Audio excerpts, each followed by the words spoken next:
Hello everybody and welcome back to the Linux Part 2 tutorial, Linux Commands Part 2 tutorial.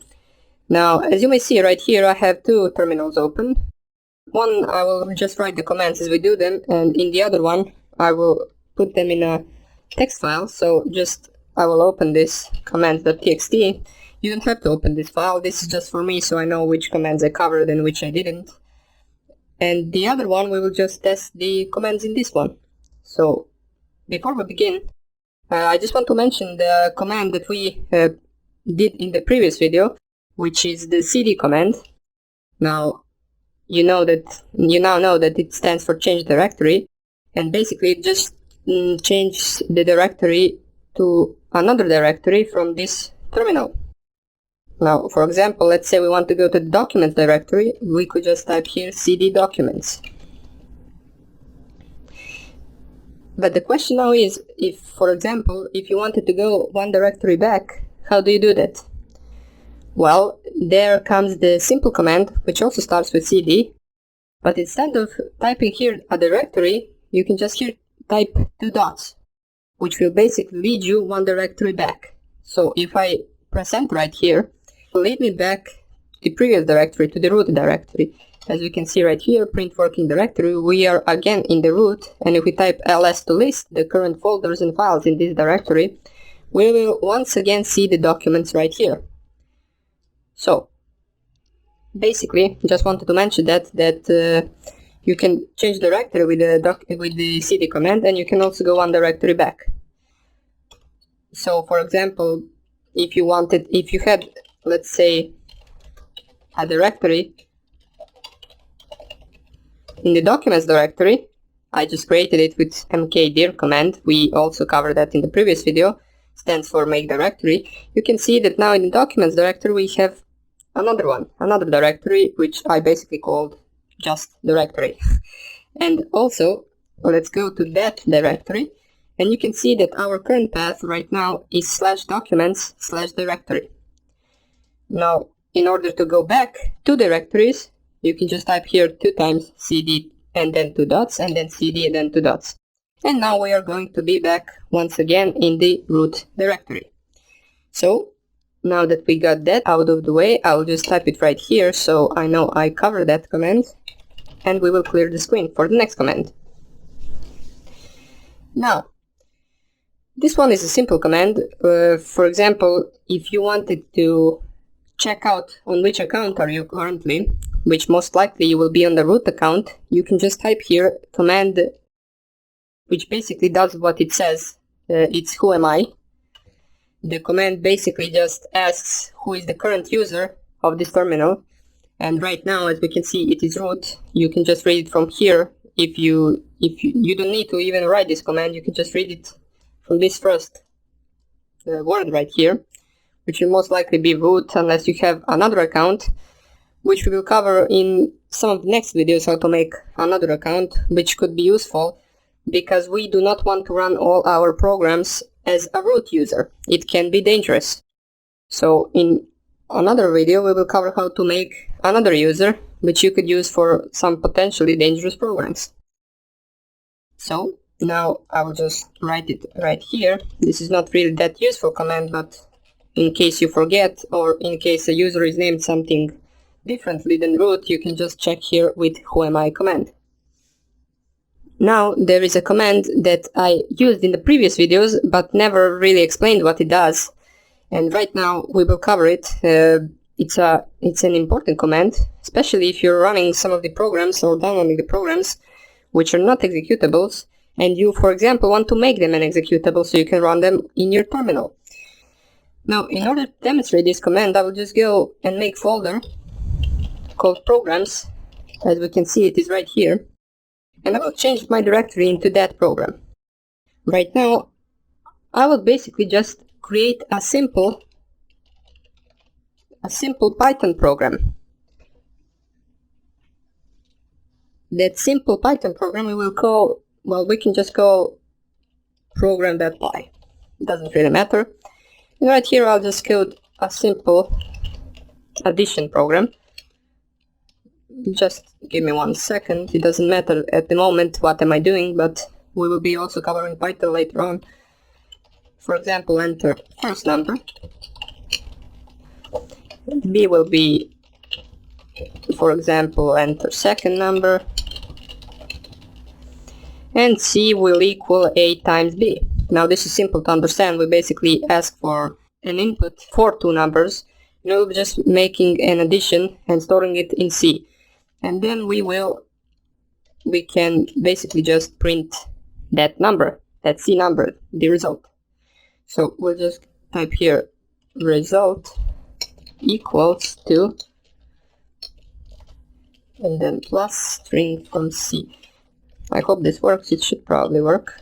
So we have here a program called program.py. It is a Python program, but you might notice that if we try to run that program, and you do that by typing here dot and then slash and then the name of the program, you will notice that it won't work. It will say permission denied. Now, why is the permission denied? Well, if we use a command, let me just clear a screen right here. If we use a command that we covered in the previous video, which is ls -la, we can see all of the files in the current directory, also the hidden files, and also our program.py. Now, what interests us here is this part right here. Basically, these are just modes that are enabled for this file. R stands for read, W stands for write, and X stands for execute. Now, you might notice that in our program.py we don't have an X, which stands for execute, therefore we cannot really execute that program. In order to make that program executable, we want to type here chmod plus X and then the name of the program.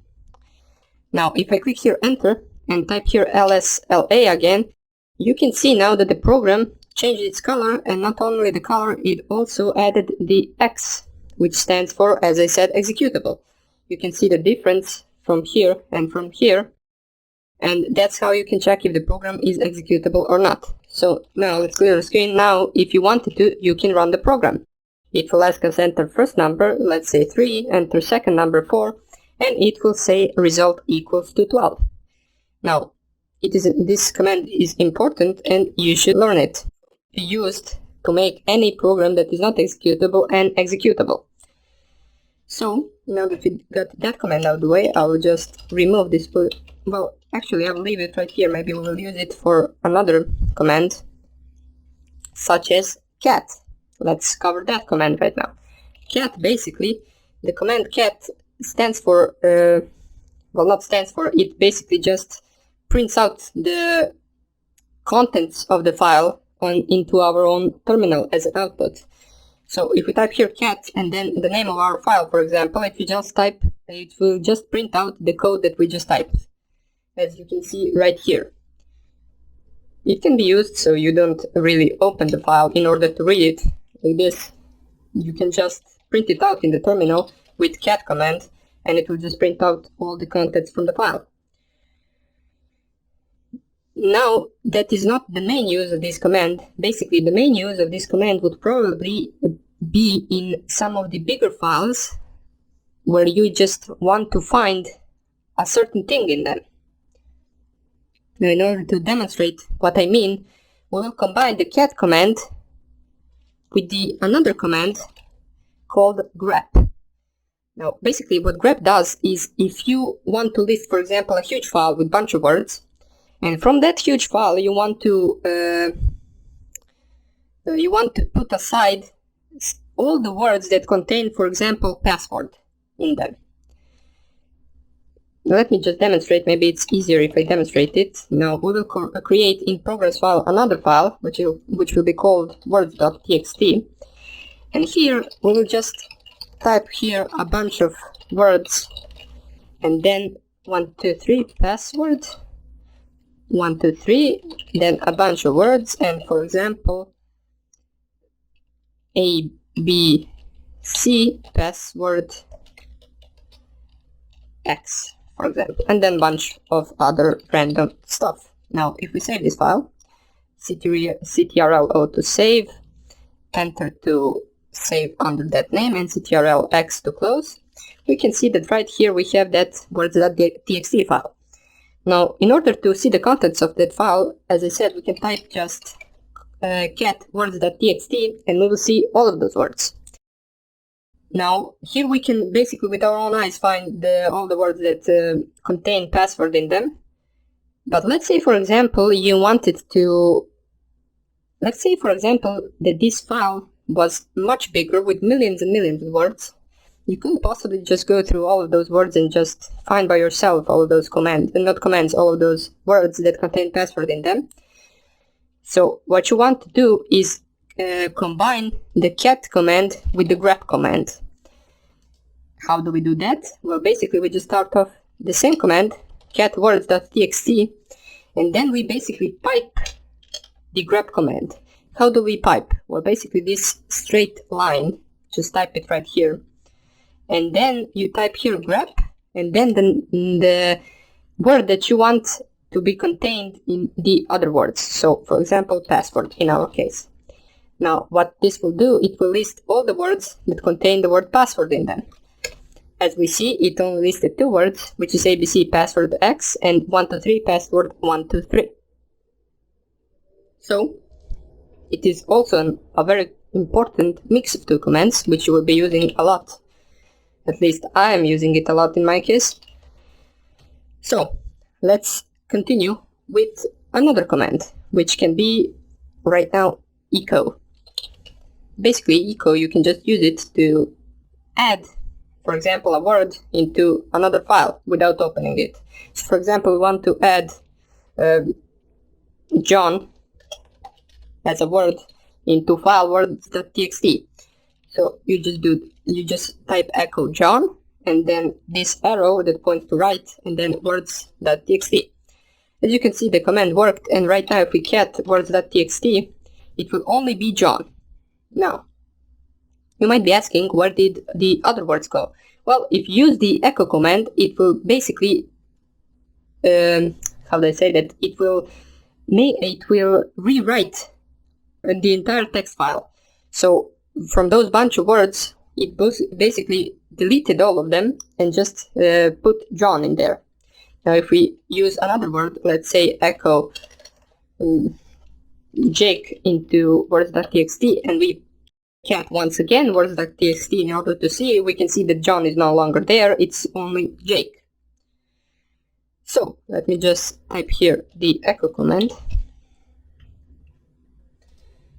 One more thing you want to know, which I probably should have mentioned at the beginning, and it is really important, is this command right here, apt update, and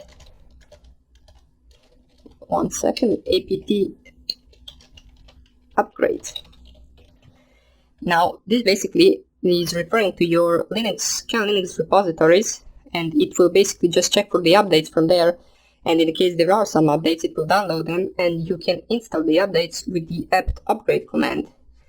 Now, you want to run this command as you finish the installation of Kali Linux, but we will be doing that command in a next video because the apt upgrade command will take, after the installation, I believe about an hour in order to finish, because it will download just a bunch of other files and upgrade them, and I don't even know what not. It will just take a lot of time, that's what I know. So we'll be doing that command at the end. So right now, if you, for example, want to check out the history of all of the commands you typed previously in this current session of terminal, you can just do that with the simple command which says history. And just print us right here all of the commands that I ran before. So, as you can see right here, these are all the commands that we ran before. It's not that useful, but you might need it sometime. I don't use it that much. Next command we want to do, let's say for example you want to copy the program.py file into another directory. So we just create another directory in this program directory. So we'll call it test directory, for example. And now you can see that we have the test directory, which is blue, and the green program.py file, which is an executable. Now, you want to, for example, copy this file into the test directory. We do that with a simple cp command. Well, cp basically stands for copy, and you just type here the file that you want to copy, which in our case is program.py, and then you type here the directory you want to copy it in, and in our case it is test. So just press here enter, and basically, as you can see right now, if we change directory to test, we will have also a program.py there, and they're basically identical. So if we get this program.py in test directory, then we go one directory back and get here a program.py, they're basically identical because we copied them. So let me just put here cp command. We finished that command. But let's say, for example, you didn't want to copy that file. Let me just delete it from the text directory. You wanted to move it. It is no longer here. You wanted to move it from programs directory into test directory. You do that with mv command, which stands for move program.py, and then the directory where we want to move it, so test in our case. You can see right now, if we type here ls in order to list all the files, we can see that the program.py is no longer here. It is now moved to the test directory. So we type here ls in the test directory, and now it is only here. Now, this command can be used for two things: in order to move files from one directory to another directory, and in order to rename files. So for example, if I type here move program.py, and then I don't specify a directory where I want to move it, but I specify another name for the file, so let's say another name.py, which is not a directory, it is a file, it will rename the program.py into another name.py. As we can see right here, there is no program.py, now the program is called another name.py. And if we cat it right here, we can see that it is the same program that we typed before. So it is also important to know that it can be used for two things, which is rename and move, just so you know. And now we can basically, right now we can cover some of the more basic commands, such as man. Now this command basically is used for opening a manual for any other command. So if we type here man cat, it will open us a file which will basically give you all the options available for the cat command. As you can see right here, it can be used for any other command. So basically, if you type here man cp, it will open up a manual for the cp command, where you can see what else you can do with the cp command. As it says right here, copy files and directories. Now, for example, you can type here man history. Now, I don't know if it has, yes, it has the manual for the history. It basically has manual for all the other commands. These manuals are already pre-installed onto Linux. You will have them with the installation of it. So you can just check out if you forget what some command does or something like that. You can just type here man and then grep, and it will basically open you up with a manual, and you can just read right here and use the command. So now that we got that out of the way, you will be using manual a lot in the programs later on, which you do not know how they work. So you will be opening up a lot of manuals in order to find out the command that you need to use in order to run that program. Also, if we, for example, wanted to, let's say, locate some of the files, we, for example, forgot where we saved the file, and we want to locate it, we can do that with a simple command called locate. So let me just try here with another name.py. If, for example, yeah, I don't think it will work like this. I'm not really sure why. But for example, you want to locate every file in the system which has Word in it, you can just type here locate, and you will see that it will print up a bunch of these files, and they all have, in some of the part, they have a word in it. So let's see right here. As you can see, this file has a word in it right here. So Kali minus s word and then something else, all of these files will have a word in it. So let's say you want to locate everything that has word list, it will also print out all the files that have word list in it. As you can see, word list, word list, word list, then word list.list, and so on and so on. So we covered that command as well. Now, this is about it for this tutorial, and in the next one we will cover some of the commands which are more towards the system that you are using. So for example, in order to check some of the system settings, you will be running the commands that I will show you in the next video, such as, for example, shutdown, ps, uname, restart, reboot, and so on and so on. ifconfig and a bunch of those network commands. So you should learn these. You should remember, like, these are some of the more important commands that you will be using all the time. And that's about it for this tutorial. I hope I see you in the next one. Bye.